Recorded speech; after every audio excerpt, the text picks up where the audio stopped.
বন্ধুরা, আমি রঞ্জন চলে আসলাম আজকের অর্থাৎ 25/2/2026 যে ইন্টারভিউ, আজ যে প্রথম হাফের ইন্টারভিউ হয়েছে সেই ইন্টারভিউয়ে সিচুয়েশন বেসড অনেক প্রশ্ন কিন্তু করা হয়েছে। সেই প্রশ্ন এবং সেই প্রশ্নের সম্ভাব্য উত্তর নিয়ে কিন্তু আজকের এই সিরিজটা হচ্ছে। তো যারা এতদিন ধরে ভিডিও দেখে যাচ্ছ, যাদের উপকারে লাগছে তাদেরকে বলবো তোমরা ভিডিও দেখো, এবং অবশ্যই তোমাদের জন্য আমি প্রত্যেকটা ইন্টারভিউয়ের সম্ভাব্য যে প্রশ্নগুলো করা হয়েছিল সেগুলো জোগাড় করে আমি সেগুলো সম্ভাব্য উত্তর এবং পিডিএফ সহ কিন্তু আমি আমার টেলিগ্রামে দিয়ে দেবো। সেখানে কিন্তু তোমরা যুক্ত হয়ে যাবে, আর এটার লিঙ্ক কিন্তু তোমরা পেয়ে যাবে এই ভিডিও ডেসক্রিপশানে। তো চলো আজকের মতো শুরু করি। আজকের যে সিচুয়েশন বেসড যে কোয়েশ্চেনগুলো করা হয়েছিল সেগুলোর প্রশ্ন এবং তার উত্তর নিয়ে। তো প্রথমে যে প্রশ্নটি করা হয়েছিল, ধরো তুমি স্কুলে দেরি করে ঢুকলে কিন্তু ক্লাস শুরু হয়ে গেছে, তুমি কিভাবে পরিস্থিতি সামলাবে? ঠিক আছে, তো এইভাবে কিন্তু আমরা বলতে পারি, আমি প্রথমে প্রধান শিক্ষকের অনুমতি নিয়ে স্কুলে প্রবেশ করব এবং দেরির প্রকৃত কারণটা জানাবো। এরপর ক্লাসে গিয়ে শান্তভাবে পাঠদান শুরু করব। তবে দেরির জন্য ক্লাসের যেটুকু সময় নষ্ট হয়েছে, প্রয়োজনে টিফিন বা অন্য কোনো অতিরিক্ত সময়ে তা পূরণ করে দেওয়ার চেষ্টা করব, যাতে ছাত্রছাত্রীদের কোনো ক্ষতি না হয়। ঠিক আছে। 2 নম্বর প্রশ্ন, তুমি একজন ছাত্রের সাথে দেখা করেছো যে ক্লাসে খুব অন্যমনস্ক, তুমি কিভাবে তাকে সাহায্য করবে? তাহলে আমরা উত্তরটা এইভাবে দিতে পারি, আমি সেই ছাত্রটির কাছে গিয়ে আলতো করে তার কাঁধে হাত রাখবো বা তার নাম ধরে ডাকবো, তাকে ধমক না দিয়ে হাসি মুখে ছোটো কোনো প্রশ্ন করব বা বোর্ডের কোনো কাজ করতে বলবো। তাছাড়া ক্লাসের পর আলাদাভাবে তার সাথে কথা বলে জানার চেষ্টা করব তার কোনো মানসিক বা পারিবারিক সমস্যা আছে কি না। 3 নম্বর প্রশ্ন, স্কুলে একটি গুরুত্বপূর্ণ পরীক্ষা আছে কিন্তু তুমি হঠাৎ অসুস্থ হয়ে পড়েছো, তুমি কি করবে? তখন আমরা কিন্তু এইভাবে বলতে পারি, শারীরিক অবস্থা খুব খারাপ হলে আমি তাৎক্ষণিকভাবে প্রধান শিক্ষককে বিষয়টি জানাবো এবং আমার দায়িত্ব অন্য কোনো সহকর্মীকে বুঝিয়ে দেওয়ার অনুরোধ করব। তবে সাধারণ অসুস্থতা হলে আমি প্রাথমিক চিকিৎসা নিয়ে দায়িত্ব পালনের চেষ্টা করব, কারণ পরীক্ষার দিন শিক্ষকের উপস্থিতি থাকাটা অত্যন্ত জরুরি। তারপরের প্রশ্ন, তুমি ক্লাসে একটি নতুন টপিক পড়াচ্ছ কিন্তু ছাত্রছাত্রীরা পুরো বিষয়টি বুঝতে পারছে না, তুমি কিভাবে সহজভাবে বোঝাবে? ঠিক আছে, তো এখানে আমরা এভাবে বলতে পারি, আমি পড়ানোর পদ্ধতি পরিবর্তন করব। তাত্ত্বিক আলোচনার বদলে বাস্তব উদাহরণ, ছবি বা চার্ট ব্যবহার করব। প্রয়োজনে ছাত্রছাত্রীদের দলে ভাগ করে দিয়ে খেলার মাধ্যমে বা গল্পের ছলে বিষয়টি আবার সহজ করে বোঝাবো। 5 নম্বর প্রশ্ন, তোমার এক সহপাঠী বারবার ক্লাসে দেরি করে আসে। ঠিক আছে, তোমার এক সহপাঠী ক্লাসে বারবার দেরি করে আসে, তুমি কিভাবে তাকে বোঝাবে যে সে সময় মতো আসে?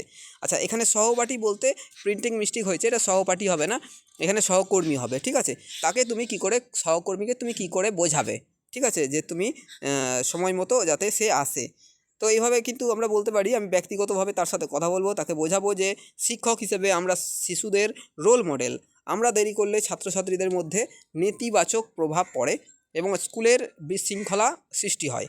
তাকে সময়ের যে একটা মূল্য রয়েছে এবং সঠিক সময়ে আসার যে একটা নিয়ম রয়েছে, সেই নিয়মানুবর্তিতা তাকে বোঝাবো এবং তার সাথে বন্ধুত্বপূর্ণ পরামর্শ দেব।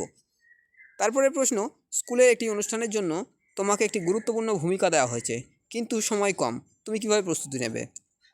তো আমরা উত্তরটা এইভাবে দিতে পারি, আমি প্রথমে কাজগুলোকে গুরুত্ব অনুযায়ী ভাগ করে নেব, অন্যদের সাহায্য নেব, অযথা আতঙ্কিত না হয়ে পরিকল্পনা অনুযায়ী কাজ করব। সময় কম থাকলে অতিরিক্ত পরিশ্রম করে প্রস্তুতি সম্পন্ন করব। তারপরে প্রশ্ন 7 নম্বর, তুমি একটি ছাত্রের স্বাভাবিক আচরণের পরিবর্তন দেখতে পাচ্ছ, তুমি কিভাবে তার সাথে কথা বলে সমস্যার সমাধান করবে?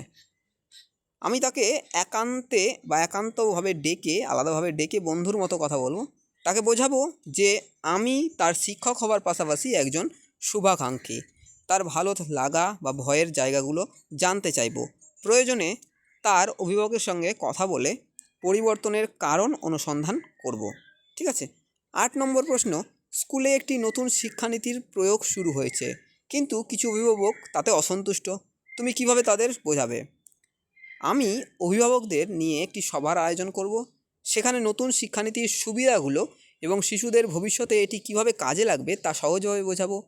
তাদের সংশয়গুলো মন দিয়ে শুনবো এবং যথাযথ ব্যাখ্যা দেব। 9 নম্বর প্রশ্ন, তুমি একটি স্কুলে প্রকল্পের কাজ করছো কিন্তু তোমার দল অপরিকল্পিতভাবে কাজ করছে, তুমি কিভাবে দলকে সঠিক পথে নিয়ে আসবে? তখন আমরা এভাবে বলতে পারি, আমি দলের নেতা হিসেবে বা সদস্য হিসেবে একটি সুনির্দিষ্ট কর্ম পরিকল্পনা তৈরি করব। কার কী দায়িত্ব তা স্পষ্ট করে বুঝিয়ে দেব এবং নিয়মিত কাজের অগ্রগতি যাচাই করব, যাতে সবাই এটি নির্দিষ্ট লক্ষ্যে দিকে এগোয়। ঠিক আছে, তারপরে 10 নম্বর প্রশ্ন, তোমার স্কুলে একটি নতুন শিক্ষা ব্যবস্থা চালু হয়েছে, তুমি কিভাবে ছাত্রছাত্রীদের মানিয়ে নিতে সাহায্য করবে? আমি ছাত্রছাত্রীদের বলবো, পরিবর্তনই উন্নতির লক্ষণ।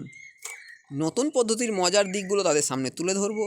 শুরুতে তাদের উপর মানসিক চাপ দেব না এবং ধাপে ধাপে তাদের অভ্যস্ত করব।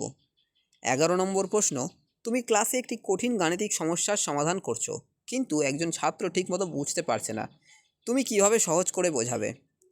উত্তরটা আমি এভাবে দেবো, আমি সরাসরি উত্তর না বলে দিয়ে সমস্যাটিকে ছোট ছোট অংশে ভাগ করে দেব। সাধারণ উদাহরণ যেমন চকলেট বা কাঠি এইসব দিয়ে এইসব উদাহরণ ব্যবহার করে বাস্তবসম্মতভাবে ধারণা দেব, যতক্ষণ না তার চোখে আত্মবিশ্বাস দেখতে পাচ্ছি। অর্থাৎ আমরা বাস্তব জীবনের উদাহরণ দিয়ে তাদের কিন্তু এই জিনিসগুলো, সমস্যাগুলো সমাধান আমরা করার চেষ্টা করব। তো যাই হোক, প্রথম 11টি প্রশ্ন নিয়ে কিন্তু আমরা আলোচনা করলাম। আরও অনেকগুলো প্রশ্ন রয়েছে, সেই প্রশ্ন নিয়ে কিন্তু আলোচনা করব।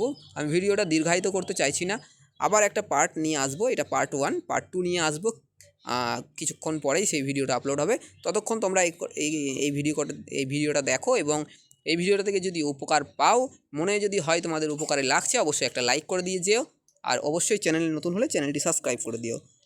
একটু পরে আবার নতুন ভিডিও নিয়ে আসছি, ততক্ষণের জন্য বাই।